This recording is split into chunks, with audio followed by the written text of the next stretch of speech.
Hola, bienvenido a este vídeo en el que vamos a extraer conclusiones del movimiento que tiene un ion en el seno de un campo magnético que sea constante cuando la velocidad sea perpendicular a ese campo magnético. Ya hemos visto en vídeos anteriores que en ese caso en el que la velocidad y el campo magnético sean perpendiculares, lo que se va a provocar es un movimiento circular y uniforme. Haremos un breve repaso ahora mismo simplemente para recordarlo.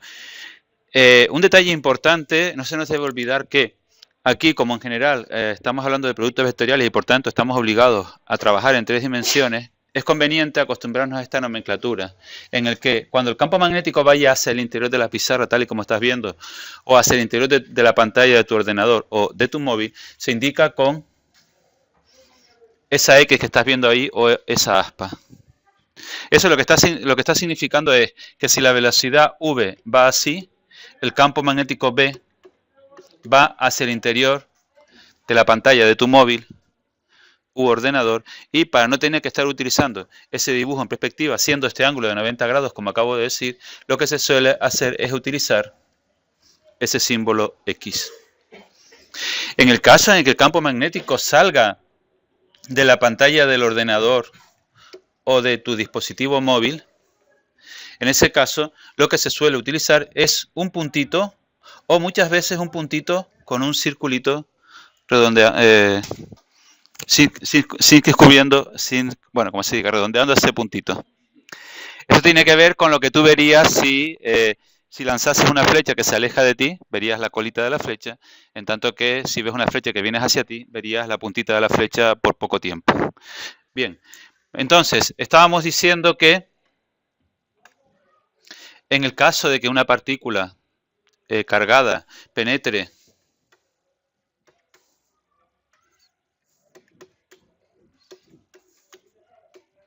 en el seno de un campo magnético, siendo la dirección entre ellos perpendiculares, va a aparecer una fuerza que es perpendicular a la velocidad y al campo magnético.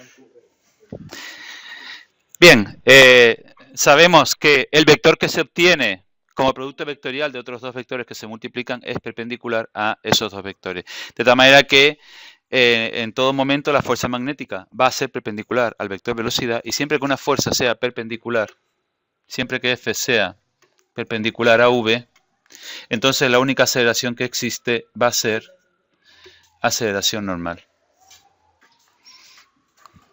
De tal manera que en módulo puedo escribir que Q V por B es igual a la masa por la aceleración normal. Lo único que estoy haciendo es aplicando la segunda ley de Newton, y la aceleración normal recordamos que es V cuadrado entre R. De tal manera que yo puedo escribir aquí que R es M por V entre Q por B. De tal manera, chicos, atentos, que fíjate, si yo me cercioro de que todos los iones entran con la misma velocidad, yo puedo decir que todo esto es constante. Todo eso es constante. De tal manera que puedo decir entonces que el radio es igual a esa constante, vamos a llamarla K, por la masa M. ¿Qué significa esto? Que tengo un aparatito que es capaz de discriminar a los iones por su masa. En el sentido entonces de que si yo lanzo un ion de magnesio, cuya masa es 24, o de carbono, cuya masa es 6, evidentemente va a recorrer más grande el radio del magnesio que el del carbono, porque ya solo depende de la masa. Este tipo de aparato, que es capaz de discriminar a los iones en función de su masa, se le llama espectrógrafo de masa o espectrómetro de masa. Pero este tipo de aparatos, como comentábamos el otro día, tienen un serio problema. ¿Cómo me aseguro yo de que todos los iones entran con la misma velocidad? Pues utilizando un selector de velocidades. ¿Y qué es un selector de velocidades? Pues un selector de velocidades es un aparatito que se dispone antes de todos los espectrómetros de masa.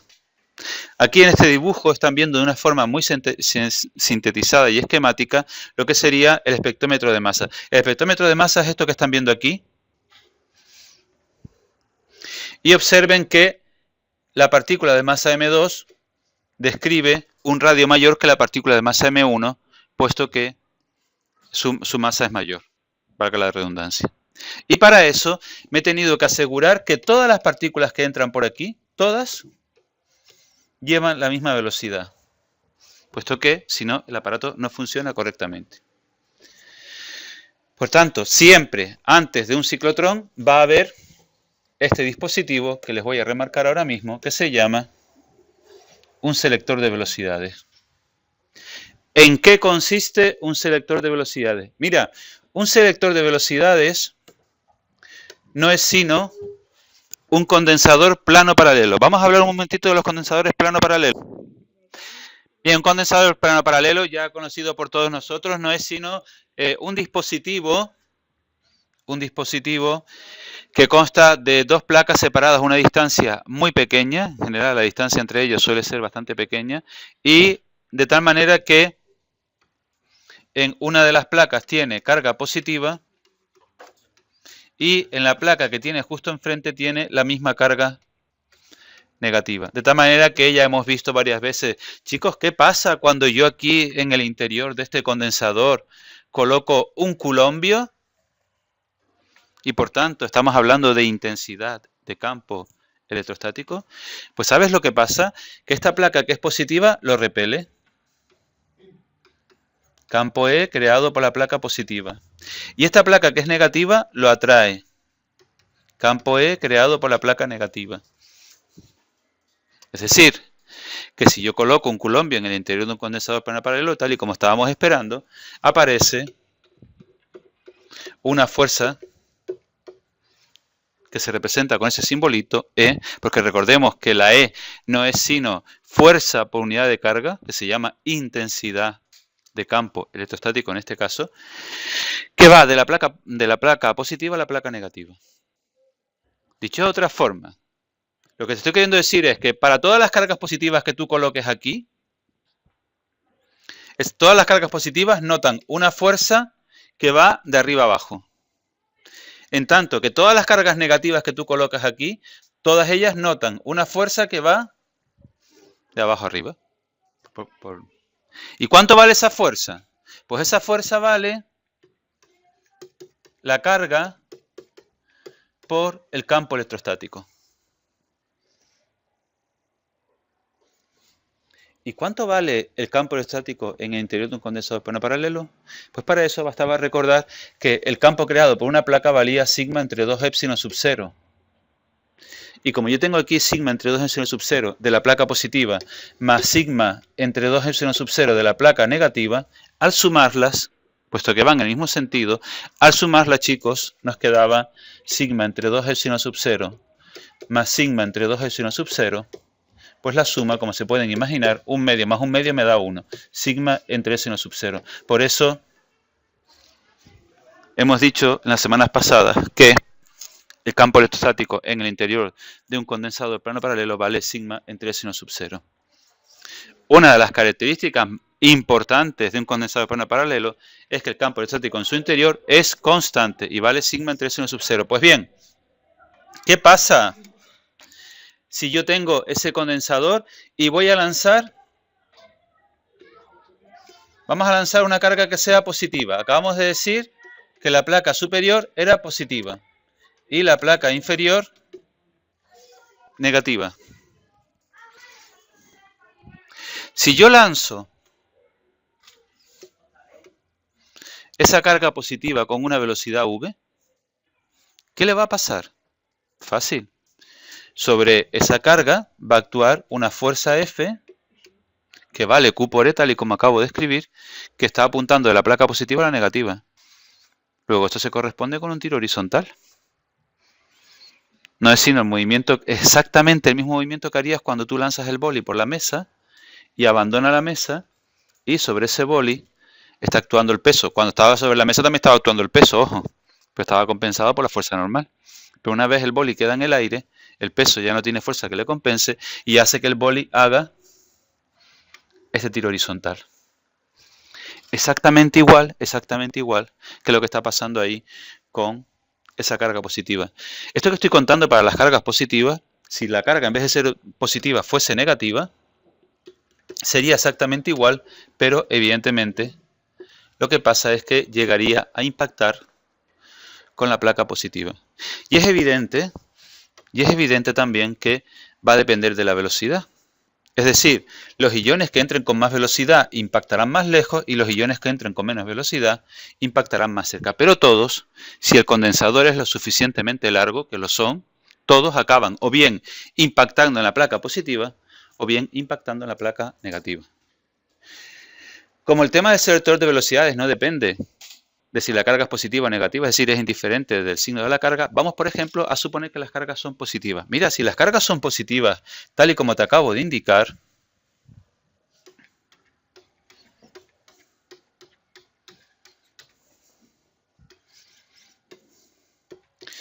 carga Q positiva, velocidad V, acabamos de ver que sobre esa carga Q aparece una fuerza electrostática y esa fuerza electrostática vale Q por E. Y esa fuerza electrostática va a conseguir que más tarde o más temprano acabe impactando en la placa negativa. ¿Existe alguna manera de que esta carga positiva que lleva esa velocidad V atraviese el condensador sin desviarse? Pues sí que existiría una manera. Y es la siguiente. Si yo soy capaz de crear una fuerza que vaya hacia arriba y que mida exactamente lo mismo que la fuerza electrostática que va hacia abajo, esa carga pasa sin desviarse. Porque claro, tampoco me interesa que esa fuerza F sea mayor, porque si la fuerza F es mayor, lo que va a pasar entonces es que impacta aquí. Aunque sea positiva, como esa fuerza F mayor le obliga a impactar con la placa positiva. Por eso, a mí lo que me interesa es que sean iguales, para que pase sin desviarse. ¿Y yo tengo algún procedimiento para generar aquí una fuerza que actúa sobre esa carga cuando está en movimiento? Sí. Yo sé que cuando las cargas están en movimiento, sobre ellas aparece la fuerza magnética que es Q V por B. De todas maneras, fíjate que si aquí aparece un campo magnético que va hacia el interior de la pantalla de tu ordenador o de tu móvil, si tú haces el producto vectorial de V por B y aplicas la regla de la mano derecha y con los 4 dedos de la mano derecha señalas el giro que va de V a B, te queda que la fuerza F sale hacia arriba. Por tanto, chicos, tendremos 3 casos. Primer caso, que F sea mayor que la fuerza eléctrica. Si F es mayor que la fuerza eléctrica, para esas partículas que llevan esa velocidad V, acaban impactando en la placa positiva. Segundo caso, que F sea menor que la fuerza eléctrica.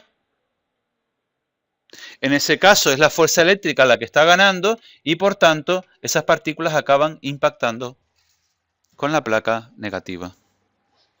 Pero hay un tercer caso que es súper curioso e interesante y es, ¿y qué pasa cuando F es igual a la fuerza eléctrica? ¿Qué le pasa a esas partículas? Pues esas partículas son las únicas que consiguen pasar el condensador sin desviarse. ¿Y qué tiene que pasar para que esas fuerzas sean iguales? Pues fíjate, lo que tiene que pasar es que la fuerza magnética, que es Q V por B, sea igual a la fuerza electrostática, que es Q por E. Se va la carga con la carga y resulta que salen todas aquellas partículas cuya velocidad sea igual a E entre B. Y un detalle importantísimo, resulta que la velocidad con la que salen esos iones yo la puedo regular. Porque yo puedo regular o bien el campo electrostático que hay aquí, o bien puedo regular el campo magnético que está ahí. Cualquiera de los dos me es fácil. En concreto, regular el campo electrostático es muy sencillo. Con tal de que cambies el voltaje, si ustedes recuerdan, el campo electrostático era igual a Se nota que no. Bien, la E era igual a VA menos VB entre distancia D. Podemos regular el campo electrostático entre las placas de un condensador jugando con el voltaje al que están las placas del condensador. Porque, como ya hemos visto en vídeos anteriores, el campo electrostático es la diferencia de voltaje entre la distancia D que separa esas placas. Por eso, chicos, ya he comentado otras veces que, a ver, unidades del campo electrostático. Las unidades del campo electrostático, como resulta que campo electrostático, fíjate aquí, como resulta que campo electrostático es fuerza entre carga, es que la unidad de campo electrostático es Newton por Coulombio. Sí, y es como viene. Pero no te asustes si en el examen te lo ves también como voltios por metros. Porque fíjate, voltios, metros. Cualquiera de las dos, de forma indistinta. La intensidad de campo electrostática te la puedes ver como Newton por Coulombio o voltios por metro. Y cuidado porque en la PAU son muy amigos de ponerlo como voltios por metro. No tienes que hacer ningún cambio de unidades. Estamos en el sistema internacional. Y por tanto se queda tal cual y puedes trabajar tranquilamente con ese numerito que te están dando.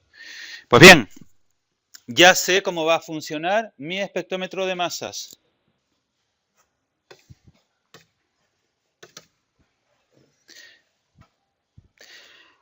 En mi espectrómetro de masas,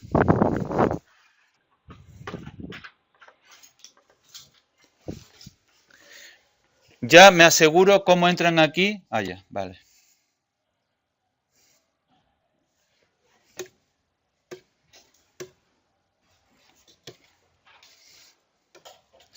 Ya me aseguro cómo entran aquí todas esas partículas con la misma velocidad.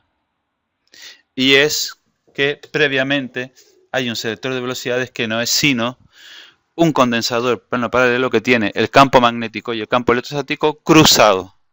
Cuando digas esa palabreja cruzado significa que forman un ángulo de 90 grados.